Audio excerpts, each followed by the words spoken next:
Hello, welcome to AQA Accounting. I'll be doing a walkthrough on this paper, which is the 2021 paper 2. Okay, 2021 paper 2. So I've selected question 12 in particular to walk through because it is on absorption costing, and I sort of find that a lot of students become a little bit confused, etc., by the different costing methods. So we'll do a walkthrough of this question. I'll tell you what you can sort of keep an eye out on, and hopefully you can benefit from this. So let's get started. So the first question, question 12, is calculate the total production cost per unit using absorption costing. So all the question is asking us to do is work out the total cost for one item using absorption costing. Now, absorption costing is a method whereby the overheads are absorbed into the costing. So for example, I usually give the example of Walkers because it's an example everyone can relate to. And obviously a packet of Walker's crisp, they are going to have some variable costs such as direct materials. They might have direct labor if the potatoes are peeled by hand or the potatoes are cut, etc. So from an absorption costing perspective, to make a packet of Walker's crisps, you need the DM, the direct materials, you need the DL, the direct labor. These are your direct costs, but also there might be some other overheads which are absorbed into the production of a packet of crisp. Okay, so for example, rent. Okay, now you can't directly link rent with a packet of crisp, but at the end of the day, if you're producing goods and services, etc., or offering services, overheads, you have to consider them. Rent, someone's going to have to pay for it. So what absorption costing does is it looks at all the overheads, and we sort of work out approximately how much of the overheads will be absorbed into each unit. So a packet of crisps might be, I don't know, say 10 pence in materials, 10p in labour, and it might absorb 5p of all the overheads, all the rent and rates, and the electricity and the gas, and any other overheads we've got to pay for, salaries, etc. If we divide it by all the units of packets of crisps we're making, each packet of crisps will have an element of overheads absorbed into the costing method. That's absorption costing for you. Okay. This one mark question is calculate the production cost. So to make this product, and I'm not sure what this product is, but we're making a product, the cost will be the direct cost of £6. So we're just going to write down question 12.1. We have the direct cost, which is £6. And then we've got to add something else. Now, we're not sure what that is, but it's the overheads. Now, the answer to this is the £22,000 worth of overheads per month that we incur per month. But every month we're making 5,000 units. Okay, now if you do that, you get £4.40. So the cost of making one item is £6 in direct costs, £4.40 in overheads, and that gives you a total cost of £10.40. That's the cost of making one item. Okay. That's question 12.1. Now, question 12.2 says prepare an income statement using the same method of costing for the month of February. And it says identify if it's over or under absorbed. And I'll explain that towards the end. Let's just go back to this scenario here. Now, in terms of the month of February, what we're going to do is produce a costing statement. Now, to prepare a costing statement, what we're probably going to have is we're going to have our sales. Okay.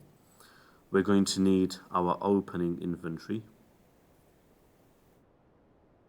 or opening stock. We are not going to have purchases. What we're going to have is production. We're also going to have some closing inventory. Okay. We'll have a cost of sales figure or cost of goods sold, and then we will have a gross profit. Now this is your financial IS format.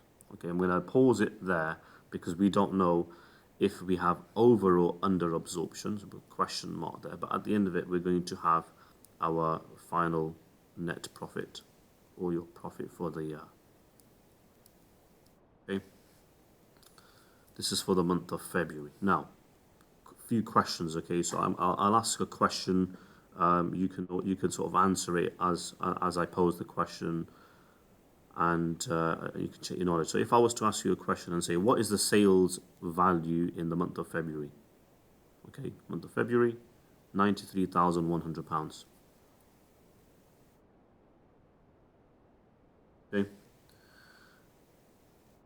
If I was to ask you how much inventory in units will we have in the month of February? How many units will we have in the month of February as opening inventory?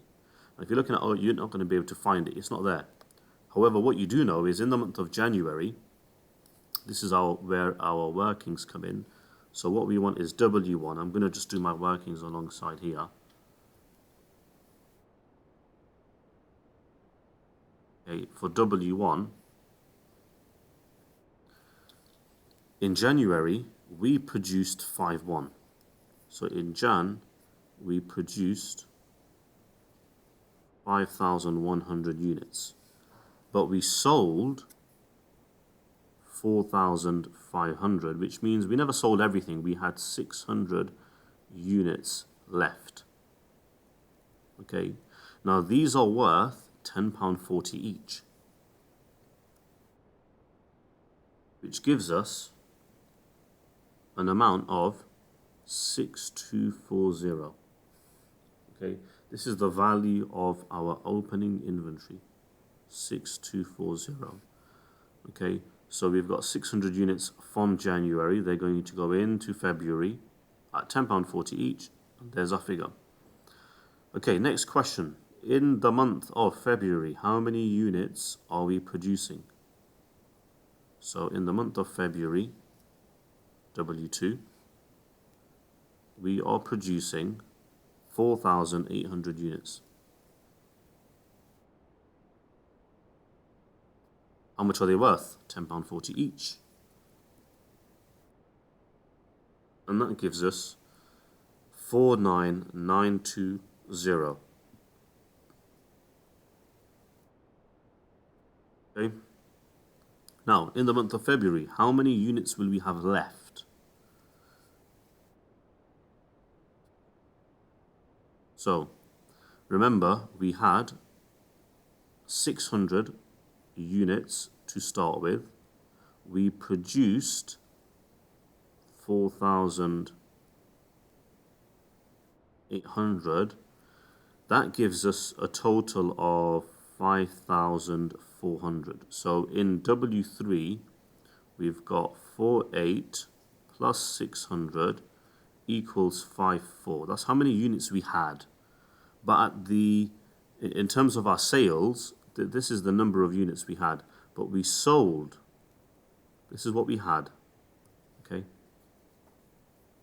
We sold 4,900. So we never sold them all. We had some left. 500 left. At the price of £10.40 and 500. 1 second. Let me just double check that. 48 plus 600 is 54. And we sold 49. So we've got 500 left. That is correct. Okay. Now we need to double check something here. So we've got a value of 5,200.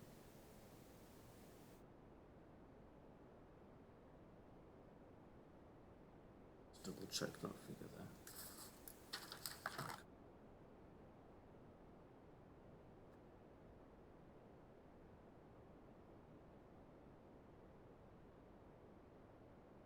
It's fine.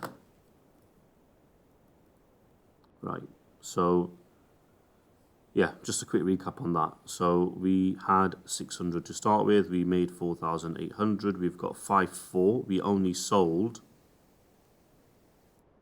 4,900. So we've got 500 left. That gives us cost of sales of 50,960. That plus that minus that equals cost of sales. Okay. Then we have gross profit, a 93.1 minus 50,960 gives us 42,140. Okay, right, we're going to pause there. Now, the next question is W4. Have we over or under absorbed? Now, to explain this very, very simply, okay, if you look at the month, the data here, we were supposed to produce 5,000 units a month. Okay, these are the overheads per month. This is the number of units per month. We worked it out earlier, £4.40.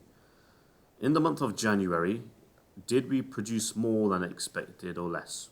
Now in W4, for the month of January, remember 5,000 is our objective. But in the month of January, we produced more than budgeted. You produced more than budgeted. Now, when you produce more than when you budget, okay, what you've effectively done is you have produced more equals over absorption.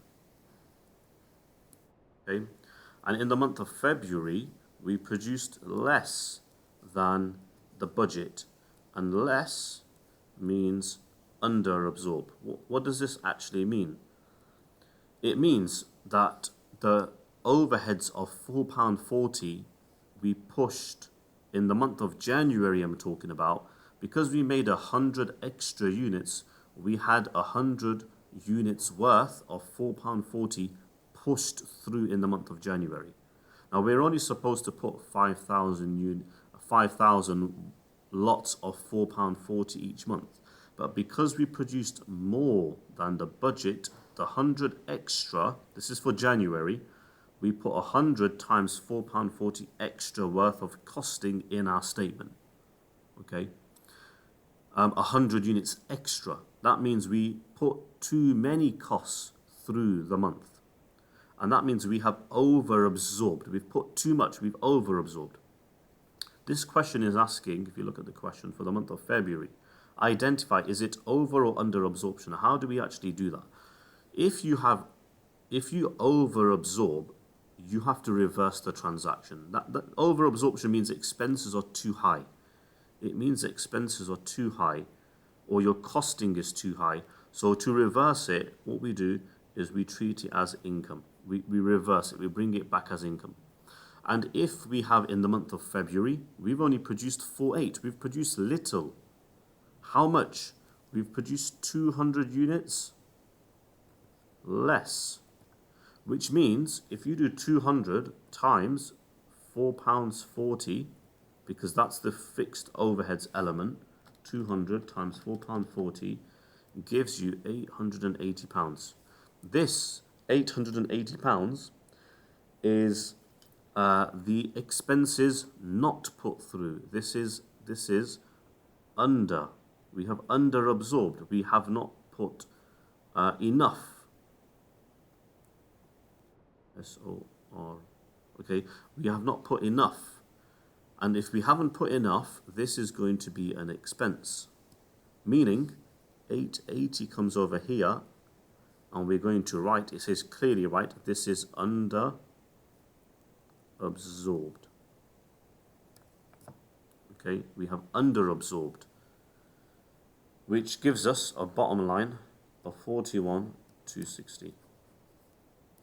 Okay, so just a quick recap through this question is you're asked to do a statement for the month of February, so you know that you're going to have sales, opening inventory, obviously from January. Obviously, if you're doing for January, there's no opening inventory for January. You skip that for the month of January. But for the month of February, we have opening stock, we've got production, we've got closing stock, because we never sold everything, that's worth 50 odd grand. We've got a gross profit of about £40,000. But because in the month of February we didn't produce the budget expectation, we produced less, the 200 units worth of £4.40 have to be paid for because it's a fixed cost. So even though you produce less, you still have to pay for the cost. You still got to allocate it, and you allocate it now over here. If it was over absorption, you just write over absorbed and you write plus whatever the figure needs to be, and your profit will go up. Under absorption, profit goes down because we have to pay for those fixed costs regardless of production. Okay, that's pretty much the end of that question there, and the next question is something else. So we're going to sort of pause there. Hope you have found something useful, and thank you for watching.